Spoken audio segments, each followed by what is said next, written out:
कोलकाता के RG Kar medical college और अस्पताल में ट्रेनी महिला डॉक्टर के साथ रेप और फिर उसकी हत्या के बाद से ही देश में भयंकर विरोध प्रदर्शन हो रहा है।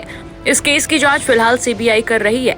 रेप और हत्या के मामले में आरजीकर मेडिकल कॉलेज के पूर्व प्रिंसिपल संदीप घोष पर सीबीआई का शक और गहराता जा रहा है। सीबीआई संदीप घोष से लगातार पूछताछ कर रही है। इस बीच सीबीआई ने संदीप घोष के कार की जांच की है।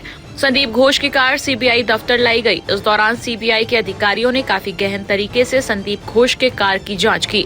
आरजीकर अस्पताल के प्रिंसिपल रहने के दौरान संदीप घोष इस कार का इस्तेमाल करते थे। कार को परीक्षण के लिए सीजीओ कॉम्प्लेक्स में लाया गया। सीबीआई अधिकारियों ने इस दौरान कार की तरीके से जांच की। बता दें कि इस पूरे केस में पूर्व प्रिंसिपल संदीप घोष की भूमिका सवालों के घेरे में है। ऐसे में सीबीआई संदीप घोष से जुड़े वारदात के सभी पहलुओं की बारीकी से पड़ताल कर रही है। बता दें कि संदीप घोष को लेकर उनके एक पूर्व करीबी ने बड़े खुलासे किए थे। इस दौरान उन्होंने संदीप घोष को लेकर कई चौंकाने वाली बातें सामने लाई। सर, आपने 16 साल आरजीकर मेडिकल कॉलेज में काम किया, तो आपने संदीप घोष को बहुत करीब से देखा होगा, उनके साथ भी काम किया। सवाल उठ रहे हैं वो डॉक्टर है या कोई तृणमूल माफिया से कम है? वो तो क्रिमिनल है। डॉक्टर तो उनको कहा ही नहीं जाएगा, क्योंकि जिस दिन से वो ज्वाइन किए हैं उसके पहले ये कॉलेज जो है ये 100 साल पुराना कॉलेज है। इसका जो है ईस्टर्न इंडिया में रैंकिंग 1 नंबर रैंक था। इस कॉलेज में अच्छे अच्छे ब्रिलियंट स्टूडेंट आते थे, लेकिन जनवरी 2021 के बाद इस कॉलेज को ये बर्बाद कर दिया। पैसे के लिए, पावर के लिए ये एक माफिया राज चलाते थे। कौन सा करप्शन नहीं है जो नहीं करते थे वो। मैंने उनको 2023 में एक्सपोज किया था। मीडिया ने इस चीज़ को सामने लाया लोगों के। फिर मैंने जुलाई 2023 को उनके अगेंस्ट में विजिलेंस कमीशन एंटी करप्शन में कंप्लेन किया था। एंटी करप्शन वालों ने फिर हेल्थ डिपार्टमेंट को एक फाइल भेजा था और एक कवरिंग लेटर करके, मगर ये बहुत ही बदकिस्मती है कि उनका कुछ नहीं हुआ, कोई एक्शन नहीं हुआ। अभी लास्ट कल सिट कमेटी फॉर्मेशन किया गया है और आज से उसका इंक्वायरी शुरू हुआ। आज मुझे हेडक्वार्टर में बुलाया गया था, मैं जाके आया हूं और मैं अपना स्टेटमेंट भी दे के आया हूं। उन लोगों ने वीडियो रिकॉर्डिंग किया और मैंने कहा कि जब भी मुझे बुलाया जाएगा मैं कोऑपरेट करूंगा। मगर इस बीच इतना लंबा वक्फा में उन्होंने डॉक्टर संदीप घोष ने जो जुर्म किया है और स्टूडेंट लोगों का जो जिंदगी से खेला है, इसका जवाब कौन देगा? इसके साथ इंसाफ कौन करेगा? कई स्टूडेंट का उन्होंने लाइफ बर्बाद कर दिया, बहुतों का उन्होंने इंटर्नशिप कंप्लीशन सर्टिफिकेट नहीं दिया। एक माफिया राज चलाते थे। स्टूडेंट लोगों को शराब पीना सिखाते थे, स्टूडेंट लोगों से गलत काम, पैसा वसूली करना, तस्करी करना, ये सब सिखाते थे। यहाँ तक कि वो डेड बॉडी को भी बिक्री करते थे और बाद में उन्होंने डेथ रजिस्टर को भी गायब कर दिया ताकि गवर्नमेंट को इनका सबसे पहले मैंने पर्दाफाश किया था बायोमेडिकल वेस्ट लेकर के, जो इलीगली ये एक रिसाइकिल होता था और कुछ बांग्लादेशी सिटीजन थे, जो मैंने अपनी रिपोर्ट में लिखा भी था। 20 मार्च 2023 को मैंने अपना रिपोर्ट सबमिट किया। 2 घंटे के अंदर मेरा ट्रांसफर हो गया। 21 मार्च को एमएसवीपी ने पूरा इस कमेटी को डिसॉल्व कर दिया और ये सारे रिपोर्ट को चाप दिया। फिर भी मैं शुक्रगुजार हूँ मीडिया का, जिन्होंने उनको एक्सपोज किया। उनके सारा करतूत मैंने मीडिया के सामने, मीडिया के थ्रू यहाँ के अवाम को बताने की कोशिश किया। सारे मीडिया ने सपोर्ट किया, मैंने उनको डॉक्यूमेंट भी दिया। मगर मेरी बदकिस्मती है और संदीप घोष की खुशकिस्मती कि वो हर बार बचते गए। आज इतना बड़ा हादसा हो गया, इतना कुछ हो गया। अगर शुरू में गवर्नमेंट इनके अगेंस्ट में एक्शन लेता तो शायद ये सब कुछ नहीं होता। दादा, आप कह रहे थे कि विजिलेंस और एंटी करप्शन में आपने जब वो कंप्लेन दर्ज कराई थी, उनको क्लीन चिट दे दी सरकार ने। कुछ कोई एक्शन ही, बहुत ही इन्फ्लुएंशियल उनके ऊपर, उनका कुछ ब्लेसिंग है, कुछ लोगों का हाथ है। जब 2 बार उनका ट्रांसफर हुआ, एक ऑर्डर तो 48 घंटे के अंदर रिवॉक हो गया और एक ऑर्डर फिर कुछ ही दिनों में रिवॉक होकर फिर उनको प्रिंसिपल के पोस्ट पे बैठा दिया गया। तो मैं ये इन्फ्लुएंशियल नहीं तो और क्या बोलूंगा।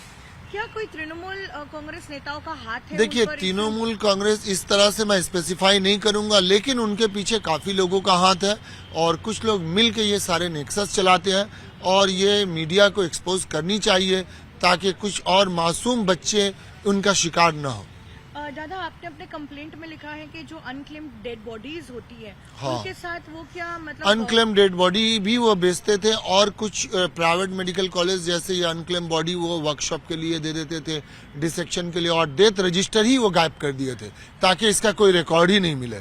क्योंकि उनके अगेंस्ट में कंप्लेन भी ताला पीएस में हुआ था, ये पीआईएल भी हुआ था, मगर ये है कि ये इतना इन्फ्लुएंशियल है कि हर जगह से ये बसते गया। मगर एक तो कहावत है नहीं कि ऊपर वाले की लाठी में आवाज नहीं होता। आप जितना भी जुर्म करेंगे एक दिन आपको यहीं पे हिसाब दे के जाना होगा। लेकिन अनक्लेम डेड बॉडी का पूरा प्रोसीजर होता है, आप उसको ना बेच सकते हैं और बिना मतलब सारी जी, उसका होता है कि आप एक वेटिंग पीरियड होता है कि आप पुलिस को देते हैं, फिर पुलिस बताती है कि इसका कोई वारिस है या नहीं, लावारिस लाश है। फिर उसको उसके अगर हिंदू है तो हिंदू के तरीके से, मुस्लिम है मुस्लिम के तरीके से, सिख है सिख के तरीके से उसका जो है क्रियाक्रम जो किया जाता है। लेकिन अब कोई वारिस नहीं है। वो इसमें वो अकेला नहीं थे, इसमें काफी सारे लोग मिले थे। फॉरेंसिक मेडिसिन के भी एक डेमोन्स्ट्रेटर उसके साथ इन्वॉल्व थे, क्योंकि कोई भी ये सब काम अकेला एक आदमी कर नहीं रहा, सब मिलजुल के खाते थे। और उनके ऊपर भी कुछ लोग हैं, उनके नीचे भी बहुत लोग काम करते थे। मैं चाहता हूं सबों का पर्दाफाश हो और इंसाफ हो, और इस तरह का लोगों को सजा मिलनी चाहिए। उनको तो इमीडिएट सस्पेंड करके कस्टडी में लेके पूछताछ करनी चाहिए। वो एक समाज के लिए जो है पॉइजन है। दादा, एक बांग्लादेश का भी एंगल सामने आ रहा है, वो बायोमेडिकल वेस्ट का कुछ हाँ, दो एक पांचू और रवि बोल के था, वो बांग्लादेशी सिटीजन, वो ये माल को खरीदता था और फिर इसको वो रिसाइकिल करता था।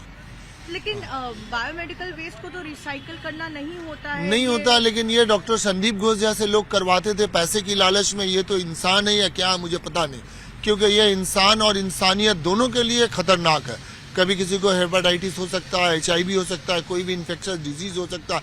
इसीलिए मैंने हिम्मत किया ये लड़ाई लड़ने के लिए और मैंने उनको एक्सपोज किया। तो बायोमेडिकल वेस्ट जो बांग्लादेशी नागरिक खरीदते थे, वो क्या बांग्लादेश फिर वो ले जाते थे?